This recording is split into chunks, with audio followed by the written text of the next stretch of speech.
En 72 días más, el 25 de octubre, debiese celebrarse el plebiscito que decidirá si se cambia o no la constitución política del dictador Augusto Pinochet. Este hecho político es fruto de la intensa lucha del pueblo chileno. No es una dádiva del poder. El estallido del 18 de octubre modificó drásticamente las correlaciones de fuerzas y cuestionó de manera radical el orden institucional. Fue la irrupción del movimiento social, en su más variada expresión, la que abrió el camino hacia un cambio político en el país. El punto más alto de la movilización social se logró con la paralización del día 12 de noviembre. Fueron miles de trabajadores con sus organizaciones las que junto a estudiantes y pobladores lograron paralizar el país. La institucionalidad sintió el golpe. Como suele suceder, quienes detentan el poder intentan mediatizar.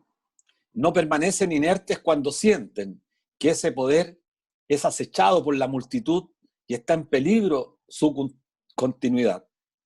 En solo 48 horas, en tiempo récord, como presagiando que de no actuar rápido el peligro de perderlo todo aumentaba, alcanzaron un acuerdo en la madrugada del 15 de noviembre que les permitió un pequeño respiro. Era un acuerdo por arriba, entre ellos. Por un lado, el gobierno, que en esos momentos alcanzaba porcentajes cercanos al 6% de aprobación, y por otro, el Congreso, o una parte de él, y algunos partidos cuyo porcentaje de conformidad con la ciudadanía fluctuaba entre el 2, 3 o 4%. Da lo mismo el número. Lo cierto es que alcanzaban un acuerdo de instituciones absolutamente deslegitimadas que después de 30 años de predominio total y absoluto en los manejos del Estado eran cuestionadas por los de abajo, por aquellos que por años habían demandado derechos en pensiones, en salud, en educación, y habían sido permanentemente desdeñados. Era un momento histórico, pocas veces vivido en nuestro país. El soberano se rebelaba, se había puesto de pie y exigía ya no solo derechos sociales, sino derechos políticos. Exigía asamblea constituyente para acabar con la constitución espuria del dictador. El pueblo cuestionaba esta democracia representativa que durante mucho tiempo ha negado la participación a las mayorías. No lo habían entendido en 30 años, no lo vieron venir. El acuerdo por la paz y la nueva constitución fue la primera respuesta desde el poder al pueblo, desde arriba hacia abajo. ¿Qué se perseguía con ese acuerdo? Entregar algo a las multitudes que clamaban derechos.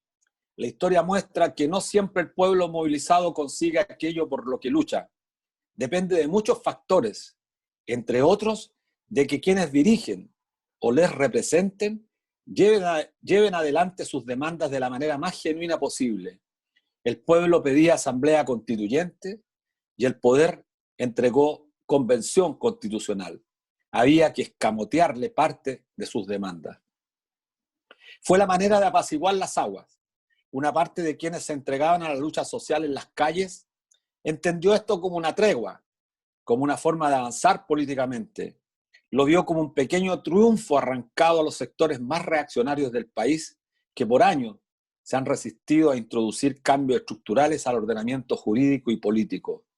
Otros, un número no menor de quienes formaron parte activa de la revuelta popular del día 18 de octubre, la calificaron de traición, desconociendo la legitimidad de dicho acuerdo y continuaron con más intensidad la lucha en las calles exigiendo cumplimiento a sus demandas. El gobierno era incapaz de contener la movilización social, no gobernaba. Vino la pandemia y con ella el confinamiento. Fue la campana que salvó al pequeño dictador que se aloja en Sebastián Piñera, que se ha destacado como uno de los más extremos represores del pueblo chileno y del pueblo mapuche. Estamos a 300 días del estallido social y a 72 días del plebiscito. Ello plantea varias reflexiones respecto del qué hacer. Fue la movilización social la que cambió el cuadro político en el país. Parece razonable entonces que aquellas demandas más sentidas sean recogidas para incorporarlas como parte de las cuestiones centrales que una nueva constitución debiera contener. Parece obvio pero no lo es. Y no lo es porque la vieja práctica de hacer política por aquellos que creen que la democracia representativa es la única forma del ejercicio democrático, no han entendido que es esa forma la que ha cuestionado la mayoría y que la mayoría repudia y rechaza. No han comprendido que la participación en esta nueva era es esencial. A 72 días del plebiscito, este puede convertirse en un hito político histórico si quienes deciden aprobar el fin de la constitución política de Pinochet lo expresan con una mayoría contundente y aplastante que permita arrinconar y derrotar de una vez por todas a esa minoría altanera que ha concentrado sin contrapesos los poderes en nuestro país. Como rezaba una consigna poco antes del estallido social, nos cansamos, nos unimos, en alusión al abuso sostenido del que se ha sido víctima por 30 años. Hoy estamos frente a un escenario de disputa. Nada se ha conquistado aún, pero existe como nunca antes la posibilidad cierta de lograrlo todo. Si el país después de octubre fue foco de atención en todo el planeta, es menester en honor a tantos que entregaron sus vidas, sus ojos, sus cuerpos, su juventud, a no decaer, no desvanecer. La derecha, como siempre en nuestro país, instala el temor, el miedo, manipula la realidad y construye una nueva realidad. Todo ello para acomodarla a un escenario en que sea más fácil dominar, ganar. Y eso está en disputa. Ellos tienen la fuerza, tienen los medios de comunicación, tienen la mayor parte de las instituciones de su lado. Pero nosotros, los de abajo, los que hacemos andar la rueda de la historia con nuestra humanidad, tenemos algo con lo que ellos jamás podrán contar. Tenemos la fuerza de la verdad que empuja la realidad y tenemos la fuerza de la razón que nos da potencia para alcanzar la justicia por la que tanto hemos luchado. La decadencia de la política actual solo favorece a los dueños del poder. Recuperar la política y dignificarla para ponerla al servicio del soberano pasa inexorablemente por quitarles el poder a quienes han dirigido sin contrapesos el poder y los destinos de nuestro país desde 1973 en adelante. Ese es el desafío que se juega en 72 días más. El plebiscito del 25 de octubre debe ser un hito histórico para nuestro país. Hola, estimados amigos, amigas de Radio Universidad de Chile, soy Luis Mesina y estamos en un nuevo programa de debate social en la radio que piensa, en la Radio Universidad de Chile 102.5 FM, a través de nuestra señal @canal.social y a través de nuestro WhatsApp que nos pueden enviar sus consultas en +569 3349 8217.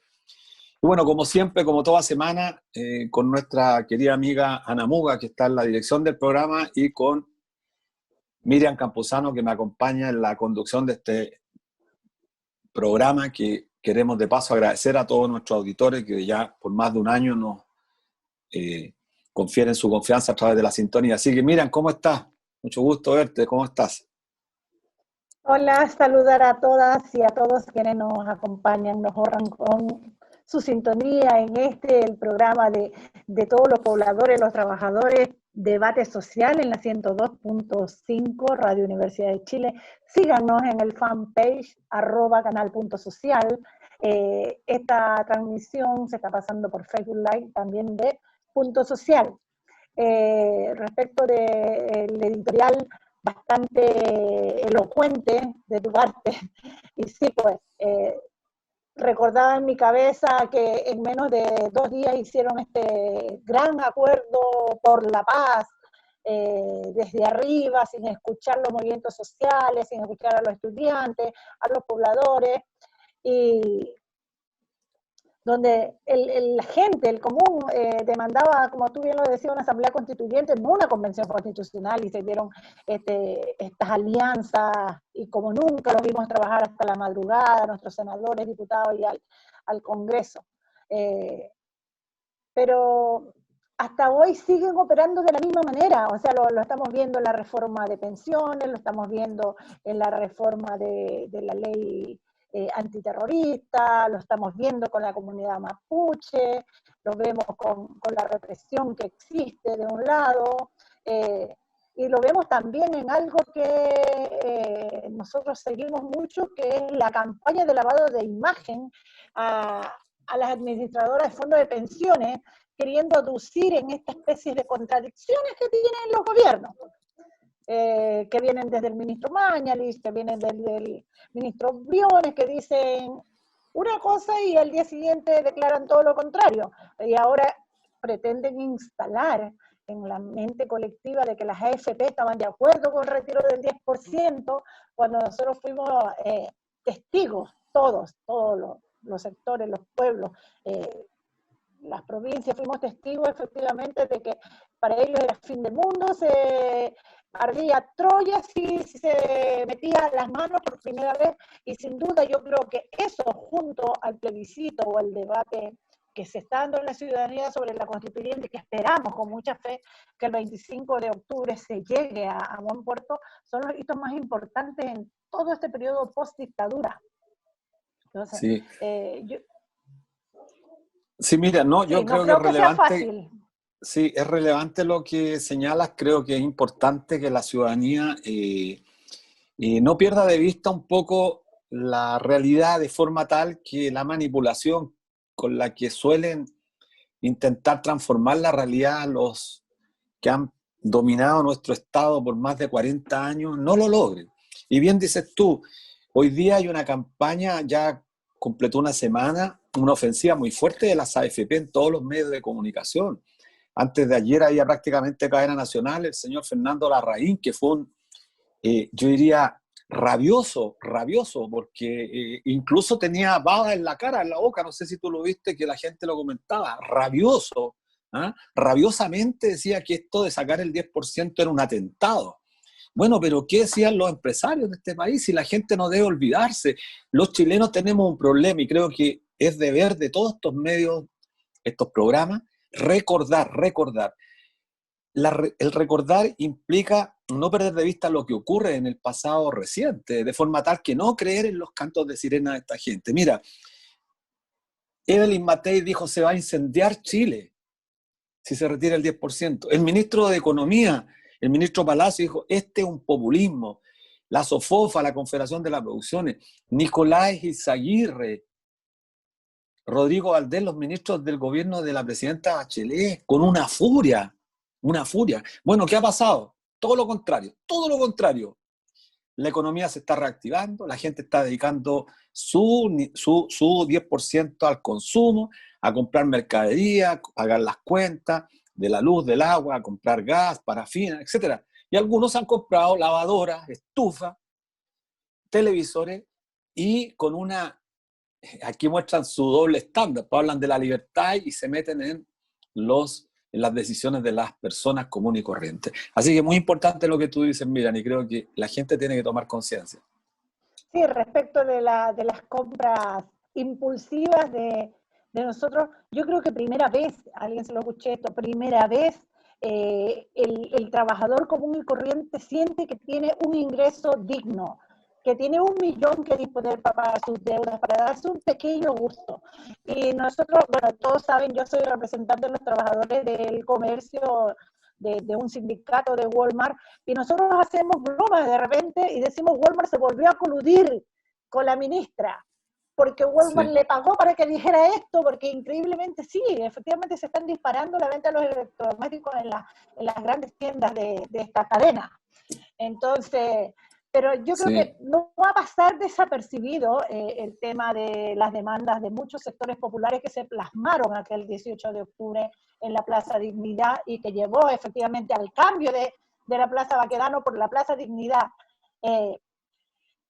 Y lo relevante de aquello tiempo, que quizás no nos hacía un clic en la cabeza, es que la demanda de todos los sectores populares estaban en esa plaza, pero también estaba la demanda de los pueblos originarios, de allí que la bandera más usada en la Plaza Dignidad sea la mapuche. La ciudadanía y el gobierno no tienen o sea, debemos todos tener claridad, obviamente que el gobierno no, es de que los Chile es de los habitantes, de quienes vivimos en este país, no de la minoría de empresarios. Y aquí quiero referirme al repudio popular que sentimos los trabajadores hacia la discriminación sufrida por el pueblo mapuche, ese racismo, esa xenofobia y al abuso con las palabras de violencia, terrorismo, a la criminalización, con un gobierno prepotente y violento que busca simplemente dar un duro mensaje como que el que se mete con ellos la lleva perdida.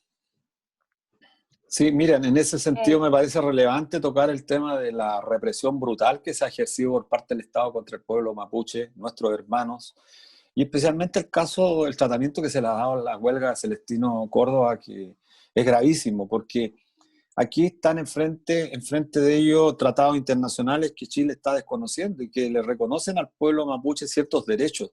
Nadie del pueblo mapuche está pidiendo la libertad de Celestino Córdoba, sino que reconocimiento a ciertos derechos que tienen, que es parte de la cultura de ellos. Pero este gobierno no entiende y está dispuesto, y eso es lo grave, está dispuesto a que mueran comuneros mapuches exigiendo sus derechos. Y eso es gravísimo. Este gobierno no es capaz de medir las consecuencias de sus actos.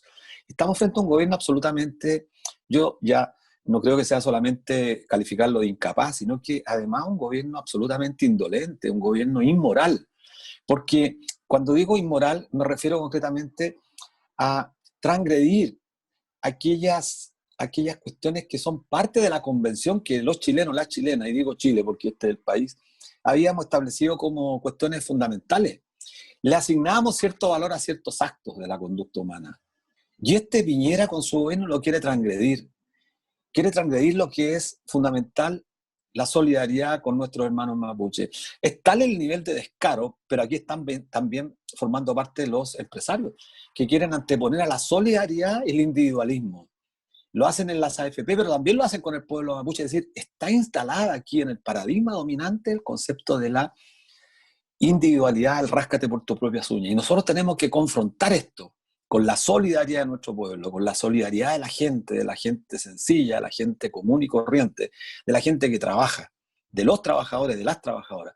Creo que eso es lo que está en disputa para el plebiscito, además, de forma tal que ganemos aplastantemente, de una vez por todas, y le quitemos, si es legítimo, quitarle el predominio del dominio que han tenido, valga la redundancia, del dominio que han tenido sobre nosotros, si no han instalado la moral, las costumbres, etc. Y creo que es relevante poner el acento en la necesaria solidaridad con el pueblo mapuche que está pasándolo muy mal ante un gobierno represivo. Eso mismo, para clarificarles un poco desde mi punto de vista, humildemente a quienes nos escuchan, la situación de los pueblos mapuches se origina desde la ocupación de su tierra, que mal llamaron pacificación o proceso de pacificación. Las demandas de ellos han buscado diferentes causas legales, políticos, sin embargo los gobiernos de turno, todos los gobiernos han dado respuestas equivocadas a las demandas de ellos. Todo camino para una solución debería implicar escucharse mutuamente, pero Chile y sobre todo este gobierno se niega a cumplir el convenio 169 de la OIT, que por lo menos da el marco regulatorio que ofrece garantías mínimas de respeto y salvaguardar a los involucrados. Y me hace un clic en la cabeza respecto a algo que comentábamos anteriormente, la cadena nacional que hacen respecto del hijo de Raquel Calderón por el acto de violencia contra su padre. Y dicen que es un niño rebelde, un joven rebelde, pero si fuera un comunero, un joven de población, sería un delincuente. Mira, ese creo que es la expresión más concreta de la decadencia a la cual nos ha conducido el manejo del Estado liberal o neoliberal. De esto no es responsabilidad, por cierto, solamente Piñera, es responsable toda la ex nueva mayoría, que instalaron una práctica permanente en nuestro país de exacerbar la competencia desenfrenada, el exitismo como forma fundamental de convivencia. Y aquí están los resultados. Un joven que goza de privilegios que no tiene la gran mayoría, un departamento gigante, con armas, con dinero, con un padre también que es responsable, con una madre que son responsables porque él es fruto, es consecuencia de un modelo decadente, corruptivo que esperamos nosotros cambiar en nuestro país. Hay que cambiar, acentuar otros valores y combatir a los antivalores que nos ha instalado desde la dictadura todos los gobiernos posteriores. el exitismo desenfrenado, la competencia, va contra el sentido humano de asignarle valor a la cosa más bien interna, a la fraternidad, a la solidaridad, a la confraternidad. Necesitamos recuperar eso solamente con un plebiscito. Sí, recuperar todo. Y también me recordaba el caso del famoso libro Vivir sin ganas, que escribió Michelle Rich, que fue polémico, sí, donde a un ser humano por cuidarte tu hogar, por criarte tus niños, se les compara como un artefacto electrónico. Sí, esto yo muestra creo la que el plebiscito, desconexión mire, con la humanidad. Exacto, el plebiscito es el primer paso, no es el triunfo, pero es un plazo si ganamos, de ahí se abren posibilidades. Sí. ¿De qué depende? De nosotros. Me dice Ana, depende de ganar, estamos... sí. Sí, pues vamos a un pequeño corte, tenemos una tremenda invitada, una gran periodista, Alejandra Valle a la vuelta. La canción que hemos elegido para hoy es No queremos más AFP, del gran compañero Alfredo Farías, cantautor conocidísimo de San Antonio. Hola, volvemos al debate social, estamos en el 102.5 de Radio FM, la radio que piensa en Universidad de Chile, en su señal online y por streaming a través del fanpage de @canal.social.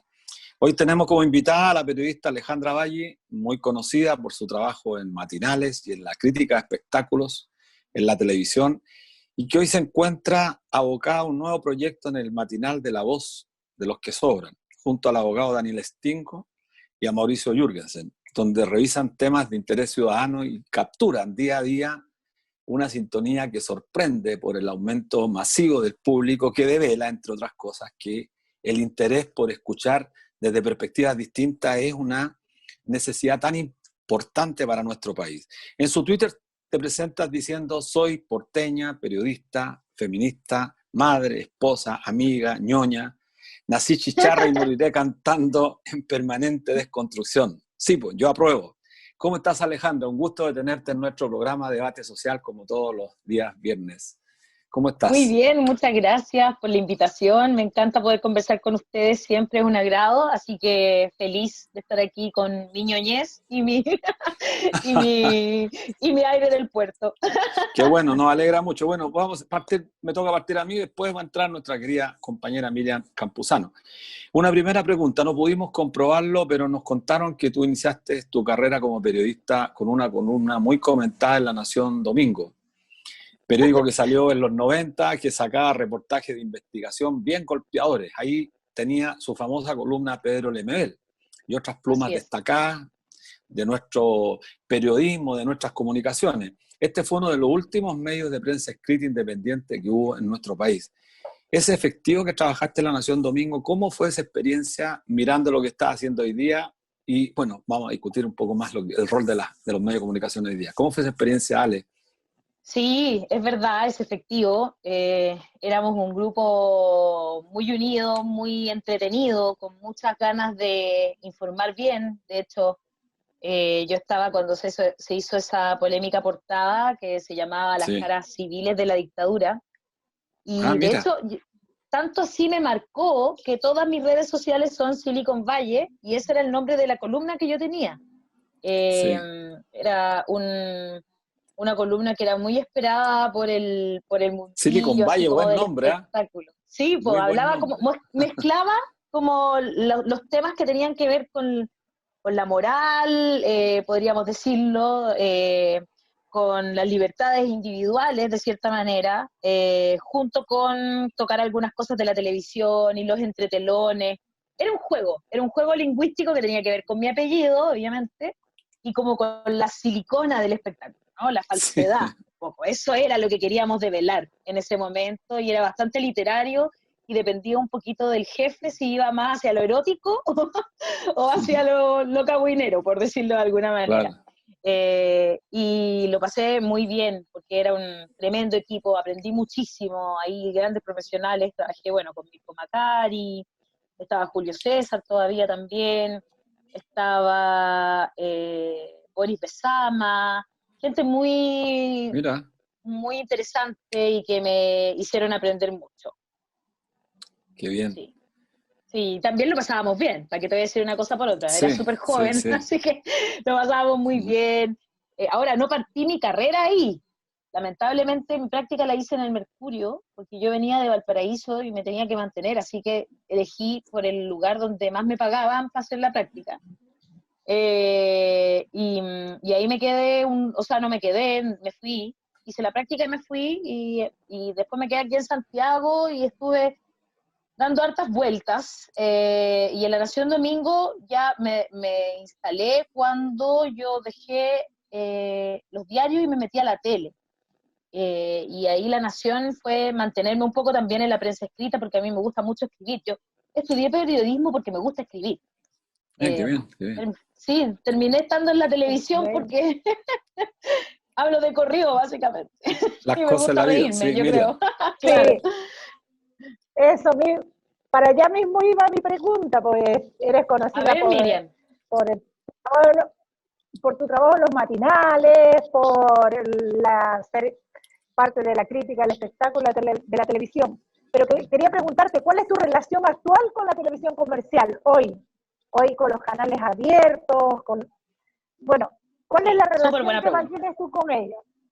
Claro, en vista de que ellos Súper son buena como pregunta. funcionales al sistema, entonces, y tú estás en otro rol. Sí. Sí, es una interesantísima pregunta. Es súper loco porque uno empieza a verlo con otra perspectiva, ¿no? Cuando estás adentro, es como, en general, ¿no? Te miran como si... A mí me pasa eso, que siempre lo que no me gustaba de la televisión era casi esa cosa de que casi como que tenéis que agradecer porque trabajáis en televisión. Es como, ¿no es cierto? Como que si fuera lo más importante del mundo mundial, así como que no puedes permitir que alguien se enoje porque no apareció al aire, bueno, saldrá otro día, no alcanzó. Y yo decía como, oye, pero pucha, pidámosle disculpas, mínimo, lleva 2 horas esperando y más encima no salió, y era como, bueno, tendrá que aprender, así es la tele, ¿no? Es como, ok, ¿cachai? Como que eh, no me sentí nunca pasada a llevar porque yo soy súper clara cuando trabajo, soy súper trabajólica además, entonces como que las cosas claras conmigo conservan siempre la amistad. Pero la verdad es que la veo con mucha crítica. Yo ya estaba, es que yo creo que yo mientras ya estaba dentro, al final, los últimos días, yo ya tenía esta crítica, ¿no? Me parecía que los rostros eran demasiado lejanos a la gente, al común de las personas. Como que de repente me aburrían las conversaciones de mis compañeros. Era como todo el día hablando de estar flaco y era como, oye, por favor, conversemos de otra cosa. Así que no me interesa bajar de peso a mí, ¿cachai? Como que conversemos de algo más. Entonces, ahora en la red, que fue el último canal en el que estuve, no es tan así. La gente es bastante más normal. Es un canal es más chico también. Entonces eso hace que sea un canal donde no hay tanto esto como de somos los mejores y te pongo una piedra en el pecho porque aparece en nuestra pantalla. Pero me pasó en otros canales, en los más grandes te pasa eso un poco, ¿no? Y también sigo creyendo que se mantienen demasiados temas fuera, que hay muchos temas que no están en la agenda. Yo no entiendo Yes. cómo, por ejemplo, no sé, no todos los matinales hoy día hablaron de que el fallo adverso del Machi Celestino, por ejemplo. O, no sé, de repente el tema de Ámbar Cornejo, ¿no es cierto? Y el terrible muerte de esta joven, de esta adolescente. Claro, lo cubren y lo cubren muchísimo, de hecho, demasiado. Con Entonces, un poco de te pasa, morbosidad también de repente, ¿no es cierto? y ahí eso es lo que uno va viendo, Mm, ¿no? Que hay muy mm, poca preparación, muy sí, poco también perspectiva de género, muy poca perspectiva de derechos humanos. Y eso me pasa que me falta la preparación de mis colegas, ¿no? Que estudien, que sigan adelante con los estudios, que no se acaban ahí cuando uno sale de la universidad, sino que esto va avanzando porque las sociedades van avanzando y nosotros tenemos que ir avanzando también con esas miradas. Así que eso es lo que me pasa cuando la miro ahora, fíjate. sí, Y oye, veo vale, muy poca además. qué importante que digas esto tú, porque claro, uno se va generando estereotipos, se va construyendo identidades de los sujetos que miren la pantalla. Yo te veía hace muchos años, claro, y tenía una opinión, y tengo que decirlo, absolutamente intrascendente. Y sin embargo te conocí, tú no lo sabes, en un evento que se hizo acá en la Villa Frey. Yo vivo aquí en la Villa, ¿Sí? ¿Ya? con ocasión, no sé si te recordarán, no hace mucho, con ocasión de un premio que le dimos a la Cecilia, la cantante, yo soy vecino de ella. Sí, ¿Te acuerdas? Sí, lo pasamos súper bien ese día. Sí, me acuerdo muy bien. Pues y ahí te escuché y dije, pucha, tenía una imagen, porque ahí dijiste muchas cosas profundas que me llamaron la atención. Bueno, y después te conocimos en el programa, por supuesto, que ahí se pegó un giro. Y ahora escuchándote uno se da cuenta que cómo es posible, mira, lo que es la apariencia, cómo construye realidad. Y por eso quiero hacerte una pregunta. Hoy día todos los canales de televisión están relacionados con las grandes fortunas del país y abren o cierran los espacios para sus intereses económicos. Entonces ellos dicen, mira, vamos a entrevistar a esta gente no la entrevistemos. Crean pautas de noticias, dirigen el interés del público hacia donde orienten sus objetivos comerciales y políticos. Entonces la importancia no es menor de los medios de comunicación. Y quiero vincularlo con lo que tú decías.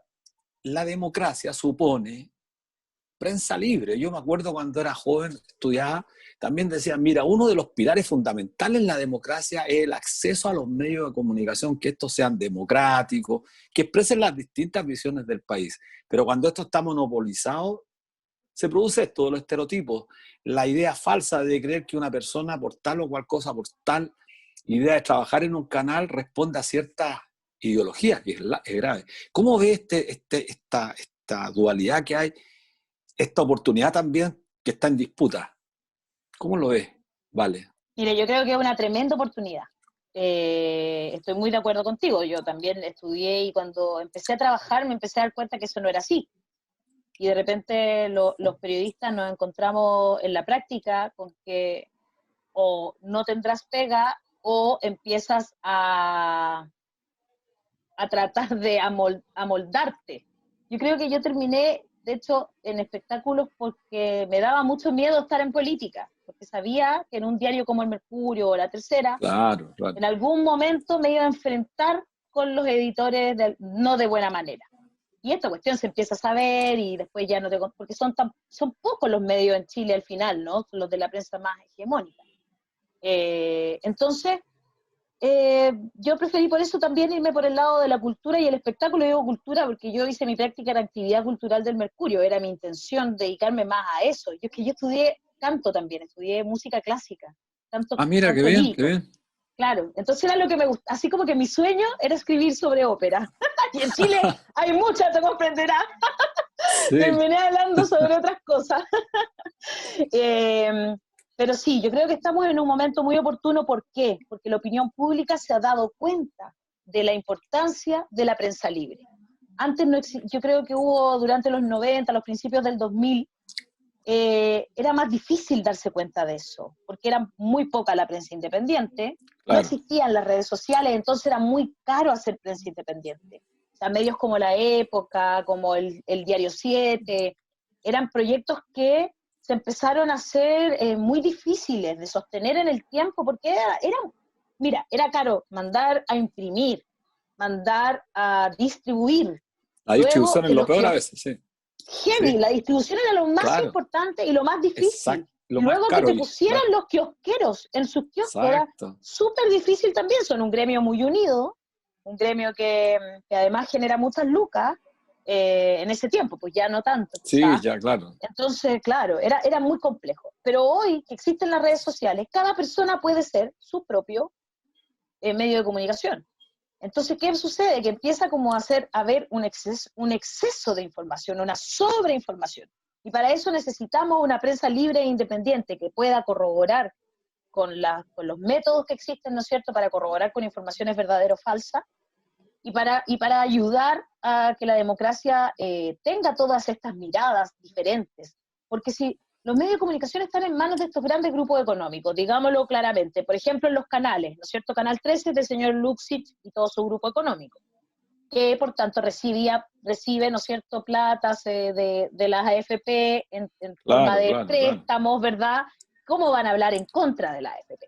Está el señor Heller, que pertenece a la familia Solari, ¿no es cierto?, que es dueño de Mega. Por lo tanto, también es un gran grupo económico que también recibe plata de donde mismo. Las otras son transnacionales, como Turner, que es Chilevisión, y CNN, que dicen que prontamente se van a separar otra vez, porque van a llegar otros capitales extranjeros. La red también pertenece a un conglomerado extranjero, y TVN, que debería funcionar como televisión pública, pero no lo hace. y están estas brillantes ideas de gente como de la UDI que quieren vender TVN y privatizar. Pero esperemos que no prospere. Sí, y creo que este es el momento oportuno para que en el proceso constitucional que se viene, ¿no es cierto?, garanticemos el acceso a la información y el acceso a la comunicación, que son dos cosas fundamentales para una democracia. Acceder a la información significa que todos los ciudadanos de este país tengan la posibilidad de informarse de distintos puntos de vista pluralistas, ¿no es cierto?, y que se informen de lo que quieren, ¿no es cierto?, y que tengan esa información a mano. El acceso a la comunicación es que tú puedas comunicar por ejemplo, en un territorio, ¿no es cierto?, una radio comunal. Esa posibilidad de que ese territorio comunique sus propias problemáticas también tiene que estar garantizada en una próxima constitución. Es súper importante y creo que estamos en el momento preciso para que eso suceda y para que nuestra democracia sea más fuerte. Alejandra, tocaste un punto relevante. Bueno, te tenemos que contar, nosotros algún día tuvimos también en este espacio a María Olivia Monkeberg, y con ella hacemos varias reflexiones también respecto de los medios de comunicación. ¿Será que los grandes empresarios invierten en las televisoras porque es un medio que da poder de informar, pero también de desinformar o de deformar? ¿Qué piensas tú o por qué ahora ya no se invierte en periodismo de investigación, sino más en periodismo? Sí. No sé. Es muy interesante tu pregunta. Sí, yo creo la única posibilidad es que sea por poder, porque de hecho los canales de televisión pierden muchísimo dinero. Entonces, claramente estos caballeros que son tan buenos para los negocios, digamos, no están perdiendo dinero a destajo porque quieran, sino que porque efectivamente la televisión abierta sigue teniendo una, no sé si credibilidad, yo creo que ya no tienen mucha credibilidad. Sin embargo, cuando pasan cosas, por ejemplo, una pandemia, la gente va a la televisión. Es una cosa que ya está adquirida. Entonces, ¿qué ven? La televisión. Y la televisión aumenta su sintonía, aumenta la sintonía los matinales, aumenta la sintonía los noticieros. Entonces, claro, les da muchísimo poder. Pueden controlar lo que, como bien tú decías, lo que se informa y lo que se desinforma. Y pueden controlar a ciertos periodistas también. Pero yo creo que en la televisión, fíjate, que siempre han mandado a los empresarios, estén o no detrás de un canal. Quizás ahora es más descarado porque son los dueños, claro, desde hace algunos años, ¿verdad?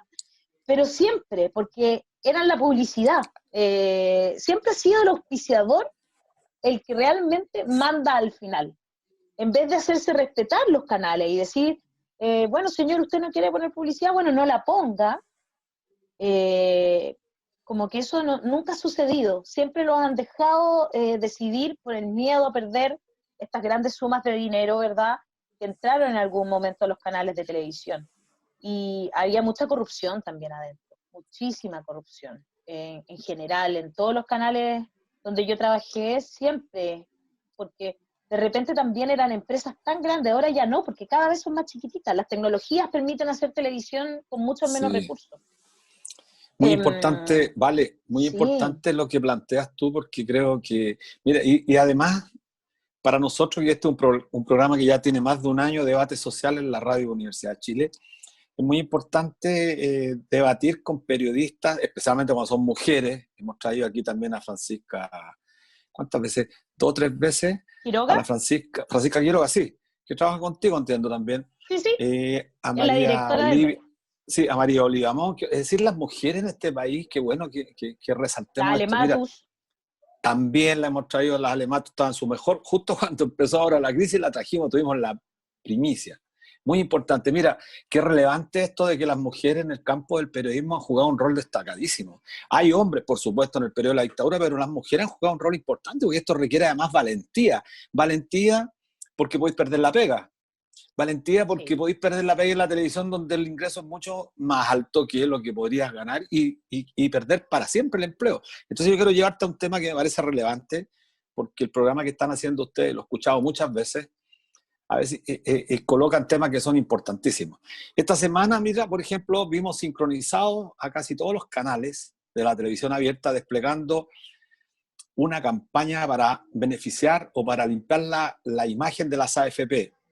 Respecto a que pagar el retiro del 10% era como que si las AFP hubieran estado siempre de acuerdo, que ellas fueron las que llevaron adelante esta iniciativa. Incluso ayer molestó mucho a la coordinadora nuestra a lo largo del país. La gente reclama a veces sin saber, oye, ¿cómo es posible que prácticamente haya cadena nacional? Al mediodía estaba Fernando Larraín y todos los ejecutivos en todos los canales. Pero es impresionante, en la noche igual. ¿Cuánto efecto crees tú que haga en la gente este tipo de campaña, ¿vale? Después de toda la presión que ejercimos, que venimos años peleando por no más FP, y porque además fue la misma gente que estuvo vigilante cómo ellos votaban, qué decían.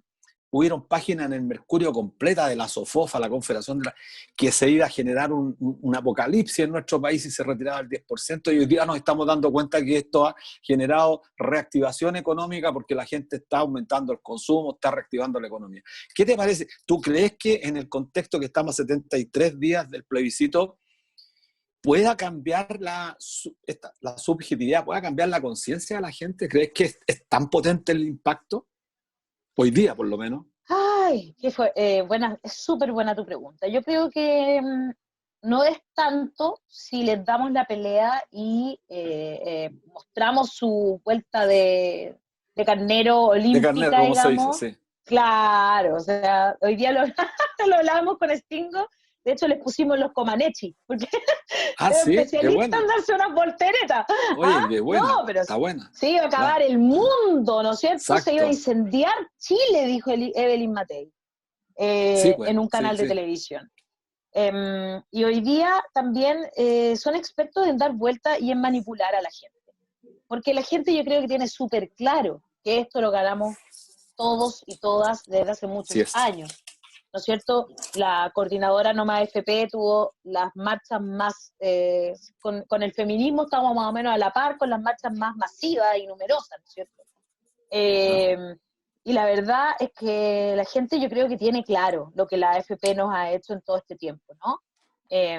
Sobre todo, incluso podríamos decir después de que empezaron a transformarla y se transformaron en peores que cuando partieron. Y, claro. y la verdad es que la pregunta que estaba hecha en una encuesta que nosotros con Francisca, desde que ella venía del desconcierto, ¿no es cierto? Y hemos mantenido eso en La Voz de los que Sobran, nosotros no utilizamos esa encuesta, porque su metodología ya es mala. Así es. La cantidad de personas que usan, etcétera, es súper mala. Entonces decidimos que como medio nosotros no la vamos a utilizar. Y a mí me da rabia que todos los lunes, en los titulares y en los noticieros, sí la usan. Y la usan sin preguntarse nada, sin cuestionarse. Y la pregunta estaba súper mañosa hecha. Porque le decían una cosa así como, claro. Oiga, bueno, ¿usted pensaba que iba a poder recibir el 10%? Y la gente decía, no, fíjese, yo pensé que no lo iba a recibir porque no estaba la plata. ¿No es cierto que existía como esa duda? Claro. Y después de eso le dicen, bueno, ¿y ahora sí cree? Bueno, sí, pues ahora sí creo. Obvio, porque recibí mi plata y todo me la están pasando. O la voy... Todo súper inducido. Claro, o sea, la pregunta está inducida. El problema de esto es que sí van generando y creando realidad. Yo me acuerdo de la última elección presidencial, cuando iba a la Bea Sánchez. La posverdad. Decían que iba a marcar 8%. O sea, cuando yo hablaba con personas que iban a votar por ella, después me decían, no, sabéis que no voy a votar nada. ¿Y por qué? Exacto. No, porque va a hacer perder el voto. Pero ¿cómo perder el voto? Sí. Nunca va a hacer perder el voto, ir y votar, ¿no es cierto? Porque lo que uno cree. Pero cuesta N, porque te están creando una realidad que no existe, te están haciendo sentir algo que no es verdad, y la gente a veces se deja manipular porque lo ve como eso una es lo verdad. Vale, eso fue lo más, yo diría, ahí se empezó a utilizar, recuerda tú, el concepto de la posverdad con la encuesta CADEM, que le daba el 8% a Beatriz Sánchez, justamente como dices tú, la gente dijo, no, ¿para qué voy a perder el voto? No voto. Bueno, y sacó el 20%. Quizás toda esa gente que se restó 2 o 3 puntos pasaba a la segunda vuelta y el país quizás hubiese cambiado. Se confirma eso que dices tú. Porque era estaba muy ahí con Guillet, así que quizás habría podido ganar. Yo, francamente, por eso me da miedo cuando empiezan con estas cosas y a manipularnos. pero para eso, afortunadamente, hoy tenemos medios que son más independientes y Claro. que desde otros lugares, desde las redes sociales, etcétera, les damos la pelea y no nos vamos a olvidar. Para eso estamos nosotros. Yo a veces eso le Sí. digo a los chiquillos, para eso estamos. Porque, ¿para qué estamos? Para decirle a la gente y recordarle una y otra vez, acuérdese lo que pasó, acuérdese que no le querían entregar la plata, Así acuérdese de es. lo que dijo el señor ministro Palacios, ¿no es cierto?, que dijo que esto era lo más populista, pero que era Venezuela y no sé qué, Sí. y los extraterrestres, y Cuba, y La incendio. ¿Ah? hecatombe. La hecatombe, claro, la bomba nuclear. Y resulta que ahora, no, pero siempre supimos, fue una propuesta que siempre estuvo para que aumentara y hubiese más capital y la gente gastara y por tanto aumentara los niveles macroeconómicos. Oye, por favor. Sí. O sea, la vuelta de Claro, Carnero, le pretenden lavar la imagen. claro, Simone Biles. Pretenden lavar le pretenden lavar la imagen a un sistema de capitalización individual que es, sin duda alguna, yo creo, el organismo más desprestigiado hoy en día en Chile, son las AFP. Pero te quería preguntar respecto al rol de medios.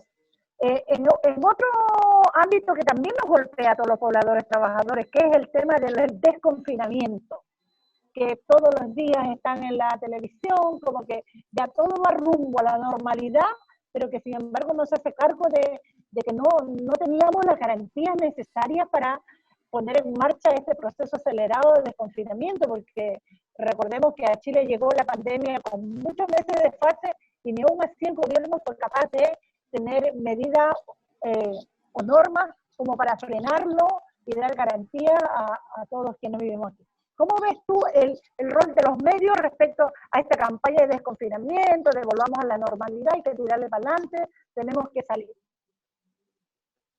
Yo creo que, mira, voy a usar una frase que nos dijo el otro día una científica que se llama Muriel Ramírez, quien se fue de la mesa COVID. Ella dijo, la vacuna eres tú, porque de verdad es la única manera en que vamos a poder seguir cuidándonos, yo creo. Efectivamente, lo que están haciendo ahora con el desconfinamiento no tiene en el centro al ser humano. Nos dan algunas cifras, ¿no es cierto?, que parecen muy alentadoras, ¿no es cierto? Estamos, ¡ay, sí, qué bueno! Pero resulta que si uno va al fondo del asunto, en Chile nunca ha bajado el nivel de contagio. Seguimos manteniendo un nivel de contagio que está casi en los 2.000 contagios diarios, entre 1.500 y 2.000, ¿no es cierto?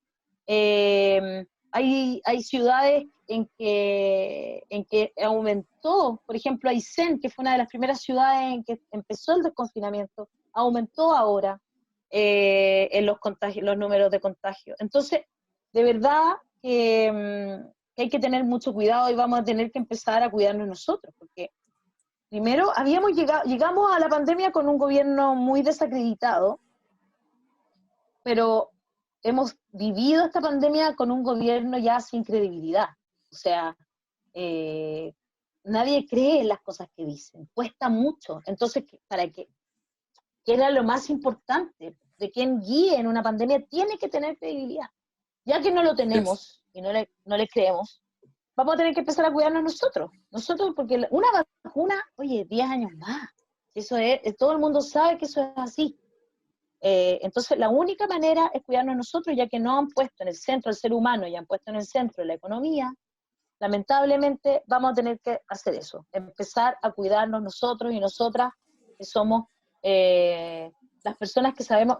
O sea, ahora que quieran que los niños vuelvan a clases, Sí, ¿para sí. qué? Para que los colegios funcionen como guardería. No hay otra cosa. Quieren que las mujeres podamos volver a trabajar en un país machista como este.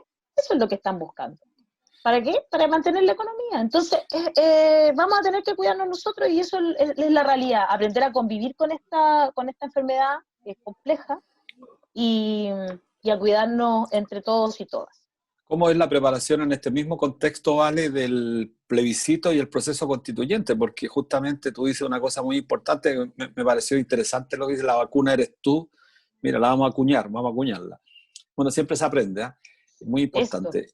Sí, para eso es la comunicación, bueno, tú lo sabes mejor. Mira, ¿cómo es el proceso? estamos a 70 y tantos días, estamos nada. encima. Claro. Estamos encima. ¿Qué te parece? ¿Qué enfatizarías tú en estos momentos? ¿Cuál sería tu tarea más si estuvieses a cargo? ¿Ya dónde nos ponemos para garantizar un triunfo? Yo creo que primero hay que garantizar que vamos a poder ir a votar de manera segura. Y claramente eso, yo creo que más allá de hablar de que cada uno lleve su lápiz, ¿no es cierto?, de que vaya usted si quiere entero plastificado, y ese tipo de cosas, por supuesto, hay que mostrar, no sé, todos los días, yo ando por la calle todos los días, porque me toca salir, y cruzo 3 comunas cuando voy en camino, y veo que la gente está igual haciendo filas para ciertas cosas, por ejemplo, la AFP, ¿no es cierto?, por ejemplo, de repente un banco, algún servicio público, y se puede hacer. Usted va al supermercado a comprar, ¿por qué no va a poder ir a votar? Primero, eso es lo que hay que dejar súper claro. Y en segundo lugar, yo esperaría que diputadas y diputados que están en esto, ¿no?, porque no se lo voy a pedir al Ejecutivo, que es el que tendría que estárselo pidiendo, pero no lo voy a hacer porque yo sé que no nos van a escuchar, que se preocupen de cómo van a ir a votar las personas que son población más riesgosa, por ejemplo, los adultos mayores, ¿no es cierto?, que son personas que siempre, históricamente, votan, y mucho. Entonces, tienen que lograr que esas personas, que a lo mejor no van a querer irse en transporte público por razones comprensibles, digamos, claro, tengan cómo llegar a votar. Todos aquellos que quieren votar, lleguen a votar, para hacer de esto una votación realmente histórica y muy representativa. Yo creo que eso tenemos que hacerlo, y eso es lo que yo dejaría súper como tarea. Y lo otro es esta cuestión que quieren empezar a confundirnos del Congreso, de que sacarlo de la Convención Constituyente. Ya nos empezaron a confundir cuando sacaron lo de la Asamblea Constituyente. Ok, no le pusieron la Asamblea Constituyente. Vamos con esta cuestión de la Convención Constitucional. Pero ahora nos quieren cambiar eso también. No, pues, no. Y ahí Congreso Constitucional, la UDI. Claro. Miriam. Y además que dicen que es forrar plata, si ya están hechas las papeletas. O sea, sería votar plata. No. Sí.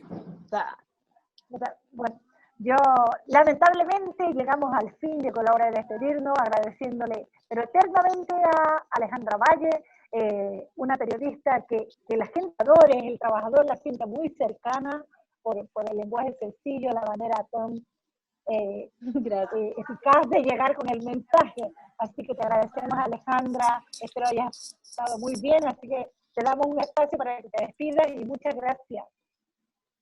Yo me despido diciendo que, bueno, agradeciéndole a ustedes, Luis, Miriam, Ana, que también está detrás de pantalla, digamos, agradeciéndole esta invitación, agradeciéndole a la Radio Universidad de Chile, que además siempre tiene espacios que aportan muchísimo al quehacer nacional, y también diciéndole a la gente, primero, gracias por haberme permitido sacarme una etiqueta y mostrarme cómo soy, otra faceta mía, y también diciéndoles que sí, que vayan a votar. Ojalá que voten a prueba de Convención Constitucional, no quiero presionarlo, pero que vayan a votar, pero si por favor. Pero si no, nunca más le dirigimos. Que vayan a votar porque es muy importante hacerlo. La verdad que esa es la primera piedra para que empecemos a transformar esta sociedad en una sociedad más justa, más igualitaria, con menos brecha.